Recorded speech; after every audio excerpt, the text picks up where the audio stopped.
The night was quiet, but it was a kind of quiet that didn't feel safe. The moon hung low over the open plains, silver light spilling across the fence lines and casting long shadows against the barn. Sarah McKenna had just pulled a bucket of water from the well when she heard it, a distant, unsteady rhythm of hooves. It was too slow for a passing rider, too heavy for a casual traveler. She froze, listening.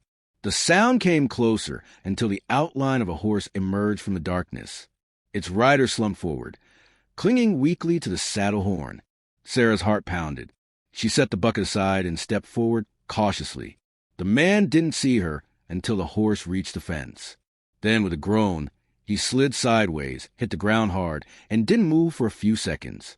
She rushed toward him, kneeling beside his still form. His coat was soaked in blood, and the faint smell of gunpowder lingered on him. His breathing was ragged, his skin pale. "God," he whispered, voice hoarse. "Help me?" She didn't hesitate.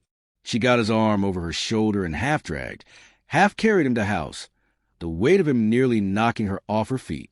Inside, she laid him on the old sofa, lit the oil lamp, and peeled back his coat. The wound was bad, a deep gash along his ribs, the kind made by a bullet that had grazed but not gone through. "You'll have to be quiet," she told him, fetching water and clean cloths. "If someone's after you, I can't have him finding you here." He watched her work with tired eyes. Even in his state, she could feel the sharpness in them. They were the eyes of a man who'd seen too much, lost too much, and didn't trust easily. It wasn't until the next morning that she learned his name, Luke Carver, a gunslinger, if the way he carried himself was any sign. His voice was low when he finally spoke. "You didn't have to save me." "I couldn't just leave you there," she replied, dabbing the wound with cool water. A faint smile touched his lips, though it didn't quite reach his eyes. "Then you don't know what you've done." 3 days passed. Luke barely moved from the sofa, and Sarah tended to him in silence. But she noticed things. The way he scanned the room before letting himself sleep. The way his hand twitched toward his hip, searching for a gun that wasn't there. The faint scars along his forearms. Old knife marks, perhaps. It was on the 4th night that the trouble came. Sarah was sitting at the table, mending a shirt, when she heard the crunch of boots outside. She glanced toward Luke. He was already awake, tense, one hand gripping the edge of the sofa. "Is that them?" she asked quietly. Luke's eyes narrowed. No one rides as far out without a reason. He reached for the revolver she'd found hidden under his saddle and kept in a drawer. His voice was flat.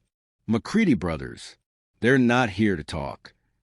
The knock came hard, rattling the door. "Lady, you got a man inside. He belongs to us. Hand him over, and maybe we'll let you keep your ranch." Sarah felt her breath catch. She glanced at Luke, who shook his head slowly. "They'll kill you whether you give me up or not." She swallowed. "Then what do we do?" Luke pushed himself up, wincing from the pain. "You stay low. Let me handle this." He moved to the door with a kind of deliberate calm that came from years of drawing a gun before the other man could blink. When he swung the door open, 3 figures stood in the moonlight, their horses shifting restlessly behind them. One of them, a big man with a scar across his cheek, grinned. "Carver, didn't think we'd find you this far out." Luke didn't flinch. "You should have stopped looking." The standoff was silent for a moment, the air thick with danger. Then everything exploded into gunfire. Sarah crouched low behind the table, the deafening cracks of the revolvers shaking the small house. Through the window, she saw Luke move, fast, precise, like a man who'd been fighting for his life for years. One McCready brother fell in the dirt. Another staggered back, clutching his shoulder. The third turned his horse and fled into the darkness. When it was over, Luke leaned against the doorframe, breathing hard. Blood trickled from his side again, but he was standing. Sarah ran to him, catching his arm before he could collapse. "You're hurt," she said. "I've been worse," he murmured, though his face was pale. His eyes met hers, and for a moment neither of them spoke. The fear and adrenaline swirled into something else, something that made Sarah's chest tighten. Over the next days, they spoke more. Luke told her, in halting pieces, the truth. He hadn't betrayed the McCready gang. He'd been one of them once, until he refused to take part in killing a woman, and her child during a bank job gone wrong. That choice had put a target on his back. Sarah listened quietly, her feelings for him changing in ways she didn't fully understand. She told herself it was foolish. He was a man with enemies, a man who would never be able to stay in one place. But she caught herself watching him when he didn't notice, memorizing the curve of his jaw, the way his eyes softened when she smiled. One evening, as the sun sank behind the hills, Luke sat on the porch with a cup of coffee she brought him. "I'm not staying long," he said quietly. "I know," she replied, though the words fell heavy. He hesitated. "You're the first person in a long time who hasn't seen me as just a gun." Sarah looked away, afraid of what she might say if she met his gaze. "Maybe that's because I see the man who chose to save a stranger." The silence between them was warm, and for a fleeting second, she thought he might reach for her hand. But the moment passed, and the crickets filled the air instead. That night, Sarah woke to the sound of hooves again more than before. Luke was already moving, pulling on his coat and strapping on his holster. "They're back," he said simply. The fight that followed was brutal. The McCready gang had brought more men, and the night lit up with muzzle flashes. Luke fought like a man with nothing left to lose, and Sarah found herself firing from the window, the kick of the rifle jarring her shoulder. By dawn, the yard was littered with spent shells and silence. The McCreadys were gone, dead or scattered. Luke stood in the middle of it, shoulders tense, revolver hanging loosely at his side. When Sarah stepped outside, he turned to her, his eyes tired but alive. "It's over," he said. "For now," she answered softly. He walked toward her, the distance between them closing until she could see the stubble on his jaw, the faint lines at the corners of his eyes. "I should go before trouble finds me again." Sarah's throat tightened. "And if I want you to stay?" Luke's gaze searched hers, lingering there, as if trying to memorize her face. "Then I'd stay, but it would mean danger." She didn't move, didn't speak, just held his eyes until he finally smiled, faint and tired but real. "Then I guess I'll stay a little while longer," he said. And in the still morning air, with the smell of gunpowder fading, Sarah knew that whatever came next, whether it was peace or more danger, she wouldn't face it alone. It had been 2 weeks since the last of the McCready men had fallen on Sarah's ranch. In that time, the days had settled into a fragile kind of peace.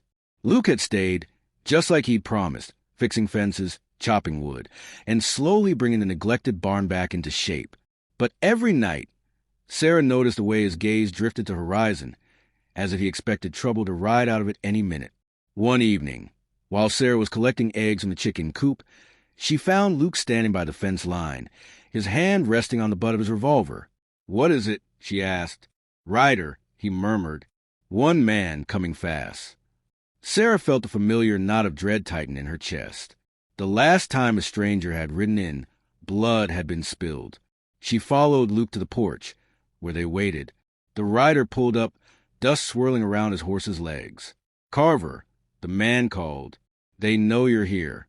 Luke's jaw tightened. "Who does?" "Not just the McCready's kin. You put a bullet in the wrong man last winter. His brother's looking to settle it. He's got men with him. They'll be here by sundown tomorrow." The rider didn't stay. He turned and galloped away, leaving silence and the taste of dust in the air. Sarah turned to Luke. "You said it was over." "I thought it was," he said quietly. "But men like that don't let go of a grudge." That night, the air between them was heavier than before. Sarah moved through her chores, but her mind kept circling back to one thought. If Luke left now, maybe they'd leave her alone. But she didn't say it. Not because she didn't want the danger gone, but because the thought of him right away felt like a knife to her chest. The next day passed in slow, tense hours. Luke prepared quietly, checking his guns, sharpening his knife, setting out ammunition. Sarah tried not to watch, but each time she caught his eye, she saw something unspoken there. By late afternoon, the sound of horses came again, more this time. Dust rose over the ridge as 6 riders appeared, moving in formation. Luke stepped out into the yard, his stance relaxed, but his hand never far from his weapon. "Stay inside," he told her. But Sarah shook her head. "Not again. I'm not hiding while you fight for me." A muscle jumped in his jaw, but he didn't argue. The riders pulled up just out of pistol range. Their leader, a broad-shouldered man with a black hat and a face weathered by sun and violence, called out, "Carver, you killed my brother in Abilene. Your brother tried to kill a woman and her boy." Luke answered evenly, "I didn't give him the chance." "Doesn't matter. You're dying today." The standoff broke in an instant. The man drew, and Luke's revolver was already up, the crack of gunfire shattering the stillness. Sarah ducked behind the porch post, firing the rifle Luke had taught her to use. Bullets tore through fence posts, splintered the barn door. One man fell from his horse. Another clutched his arm and staggered back. When the dust settled, 3 bodies lay in the dirt, and survivors were riding hard for the hills. Luke stood breathing hard, smoke curling from the barrel of his gun. Sarah ran to him, her hand shaking. "Are you hurt?" He shook his head, but his eyes were shadowed. "They'll keep coming, Sarah. As long as I'm here, they'll keep coming. Then we'll face them together," she said fiercely. He looked at her for a long time, as if weighing the truth of that. Then he stepped closer, close enough for her to feel the heat of him, his voice low. "You don't know what you're promising." Sarah's heart pounded. "Maybe I do." For a moment, it felt like the space between them might close completely, that he might finally give in to the pull they'd both been fighting since the night she found him. But Luke turned away, holstering his gun. "We should get these bodies buried before nightfall." They worked in silence until the sun dropped low, painting the sky in gold and crimson. That night, when Sarah finally lay down, she heard him moving outside, patrolling the property. She drifted asleep with the knowledge that he might not always be there, but as long as he was, she'd fight beside him. And somewhere in the darkness, Luke Carver stood with his revolver at his side, thinking about a life he'd never let himself want until Sarah.